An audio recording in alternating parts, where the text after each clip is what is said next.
The past week, we've taken you along on the journey of a family's discoveries of its origins. In this final installment of the Lytle family story, Fox 8's Jordan Brown talked with an expert to learn just how common family stories like this are. I was doing an ancestry family tree. I added Thomas Lytle from Randolph County, North Carolina, to my tree. And one of those ancestry shaky leaves popped up. And it was a long list of names. Beside every name was the phrase, sold to. And that was emotional. It told me that I was a descendant of an enslaver. When you picture the average American family, my name is Gary Wyatt. I'm a descendant of Pink Lytle. What does it look like? It's Robin Gray. I'm descended from Pink. These people all have at least one thing in common. They all share a common ancestor in their family tree. Just to know my family gives me a broader appreciation of what it means to be an American. Tom, Gary, and Robin are all descendants of one of the Lytle siblings who were all born enslaved in Randolph County in the 1700s.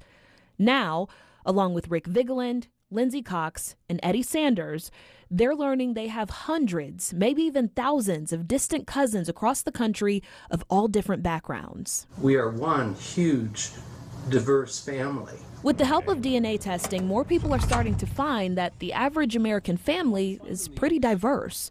But even before the Lytles, before popular TV programs like Finding Our Roots, before Ancestry.com and resources like it, families mixed up with different races and cultures was already a common occurrence in America. There are several other cases that I'm aware of that are, have a number of similarities to this. Gwen Gosney Erickson is a Quaker archivist at Guilford College. She's studied family stories similar to the Lytles. I think it's probably much more common than a lot of people, in past generations either knew or were willing to acknowledge. And the presence of DNA research and other ways of confirming things beyond assumptions or surviving written records have really opened up the possibilities for these, kind of cross-family connections to occur. It's a reminder that things are not always as they seem, and we're all more alike than we like to think. History is complicated. It's literally not all black and white. And that you have lots of different family stories and narratives that perhaps have been underknown. A number of them also, I think, show amazing resilience and survival under often unimaginable and inhumane circumstances. That resilience and survival lives on through the Lytle family story today. Weeks after the 2023 Lytle family reunion, Lindsay Cox finds herself here at Green Hill Cemetery in High Point, cleaning the graves of Lytle descendants. It's a hobby she picked up during the pandemic. It became a way for me to just like my mental health therapy. Mm-hmm. It was peaceful. If you stop and listen, most cemeteries are pretty quiet places. Mm-hmm. And I could just do something that would give back. And it just kind of became like a weird ministry of mine. Cleaning the stones, honoring the people who rest here, it's a way for her to feel close to her newly found ancestors. When I come out and clean, I somewhat talk to them. Mm-hmm. I literally, with my voice, speak out loud, and I will say their names. Mm-hmm. That's important to me because for some of these folks, someone maybe hasn't even said their name in 73 years. In the past 4 years, Lindsay has learned that she grew up on a former slave plantation. Her husband and children are descendants of enslavers and enslaved people, and that she has hundreds of cousins across the country.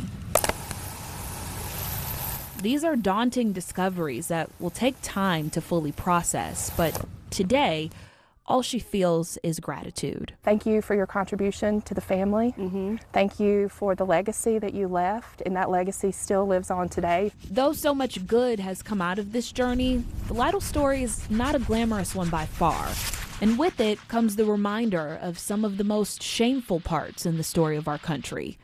Truths these cousins now have to learn to come to grips with. Now I realize that the American story of slavery wasn't an ugly chapter in the history book, it was my history.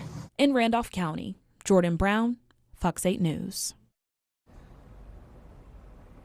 Well, the research on this family is far from over. Lindsay Cox, Rick Vidlin, and Tom Brown continue their work to learn more about their ancestry. And tonight, you can learn more about the Lytle family at the Archdale Public Library. Starting at 6, a genealogist will host a talk titled Lytle Family, How Thomas Lytle Tried to Free His Slaves and What Went Wrong. The event is free and open to the public. The library, by the way, is on South Main Street in Archdale.